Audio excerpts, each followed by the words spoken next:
درود بیننده ارجمند، سرخطی رویدادها را با خبرهای آخری تاجیکستان و جهان تقدیم شما میکنیم. امروز پنجشنبه 25 مارت است و ساعت در دوشنبه 14 و در پراگ 10.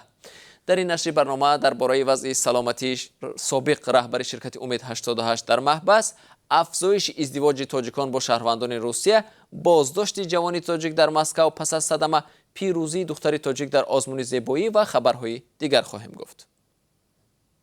وضع سلامتی رجبعلی آدینایف، رئیس سابق شرکت امید 88 در زندان بند شده به شفاخانه انتقال یافته است. آدینایف را با جرم تصرف مال و ملک دولتی و جنایت‌های دیگر اقتصادی به 28 سال زندان محکوم کرده بودند. نزدیکانش این عیبنامه را بی اساس و حکم دادگاه را بی‌رحمانه نامیدند.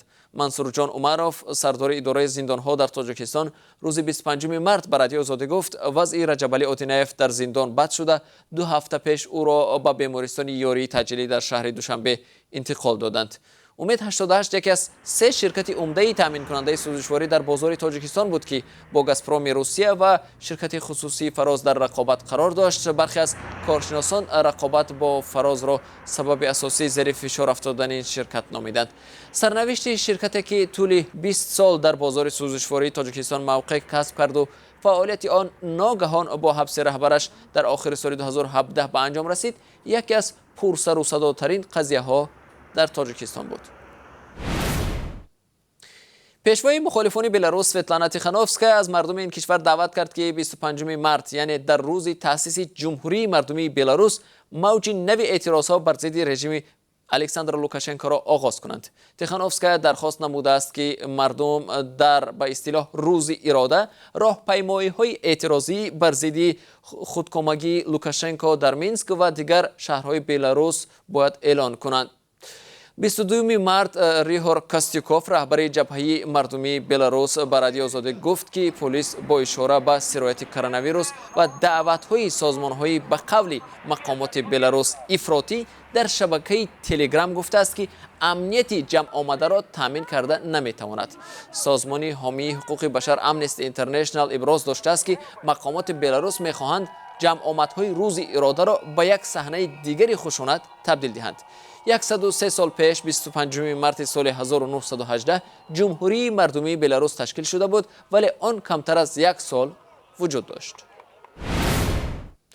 کمیسیون مخصوص جمهوری ازبکستان در پی افزایش شماره مبتلایان کرونا ویروس تصمیم گرفته است که به خاطر پیشگیری از پنهان شدن ویروس از 1 اپریل سال روان در آن کشور یک قطار محدودیت‌ها جاری کند.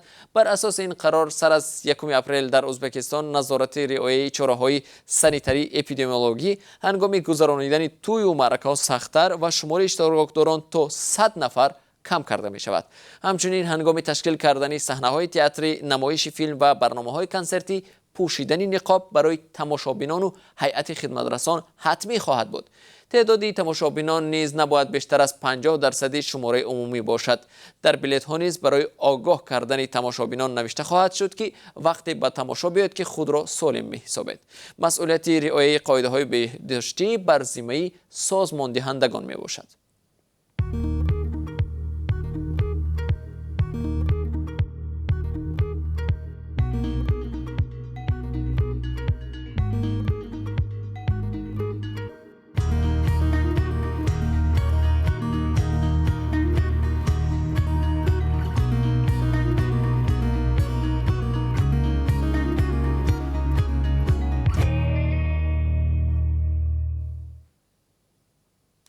پلیس شهر مسکو از بازداشت یک جوان تاجیک خبر داد که در پی یک صدمه نقلیاتی با شرکت او 2 زن فوت دیدند.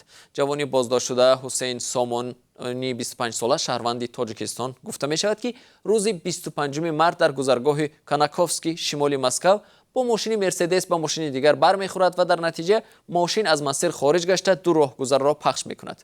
به نوشته رسانه‌های مسکو، یکی از پیاده‌گردان ناتالیا لیوچکین 63 ساله و در جای حادثه و لودمیلا کووبرینای 57 ساله در بیمارستان از جراحت‌های برداشته می‌فوتند. به قول دفتر مطبوعات پلیس روسیه، حسین سامان پس از این صدمه از جای حادثه فرار کرده در محل زیست چندی از تاجیک تباران در شهر کلینی کنار مسکو پنهان می شود، اما ناظران پلیس بنابر نشان داده رفیقانش او را دستگیر می کنند.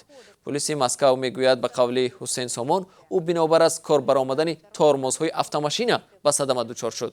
او افزود نیتی فرار کردن نداشت و میخواست خود داوطلبانه با پلیس حاضر شود، اما بازداشت شد.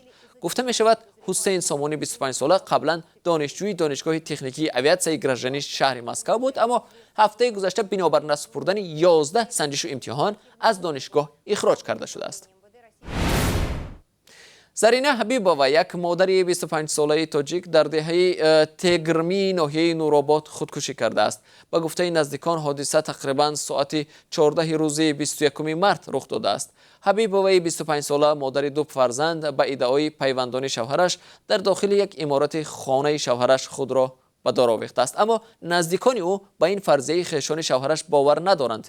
نزدیکان او حلقه دار را و بلندی سقف این بنا را نشان داده میپرسند که چگونه در این بام پست و حلقه ریسمان که تا میان کس است حبیبه توانست خود را به دار آویزد، در حالی که این بام چندان بلند نیست. مقامات میلیسه ناحیه نورآباد حالا تفتیش این حادثه را آغاز کردند.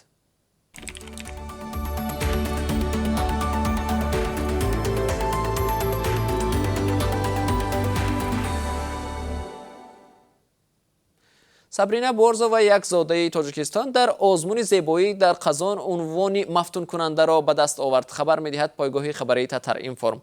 آزمون زیباسنمی نوروز 2021 در دایره تجلیل جشن اساسی بهار خلق‌های شرق برگزار گردید. در نزد حاضران دختران دلربا از تاتارستان، ازبکستان، تاجیکستان، قرقیزستان، باشقردستان و قزاقستان حاضر شدند. غالب آزمون زیبایی نماینده قزاقستان کارینا کابدولینا اعتراف گردید.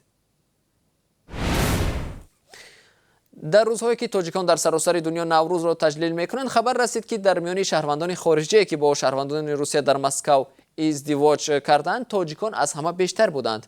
خبرگزاری روسی تاس روز 24 مارت نوشت که در سال گذشته 2020 در شهر مسکو 450 شهروند خارجی با شهروندان روسیه ازدواج کردند و بیشتری دامادها تاجیکان بودند. مأموریت اداره‌های ثبت اسناد حالت‌های شهروندی مسکو گفته است که مراسم نکاح با شهروندان خارجی معمولاً نه زیر مارش مندلسون بلکه زیر آهنگ و نواهای ازدواج کنندگان دایر می شود. گفته می شود بسیاری از شهروندان تاجیکستان به خاطر دریافت شهروندی روسیه با ساکنان این کشور ازدواج می کنند. دریافت شهروندی روسیه از راه ازدواج در قیاس با راه‌های دیگر خیلی آسان و زودتر صورت می گیرد. بینندگان ارجمند، در پایان این نشر سرخط رویدادها همچنان نظری داشتیم به قرب ارز خارجی در تاجیکستان. بنابر قربی که بانک ملی تاجیکستان برای امروز نشر کرده است، یک دلار آمریکایی 11 سومانی و 31 درم، یک یورو 13 سومانی و 37 درم و 1000 روبل روسی 147 سومانی و 60 درم ارزش دارد. قرب خرید و فروش اسعار خارجی در بانک‌های تجارتی نظر به قرب رسمی از 1 تا 3 سومانی میتواند فرق داشته باشد.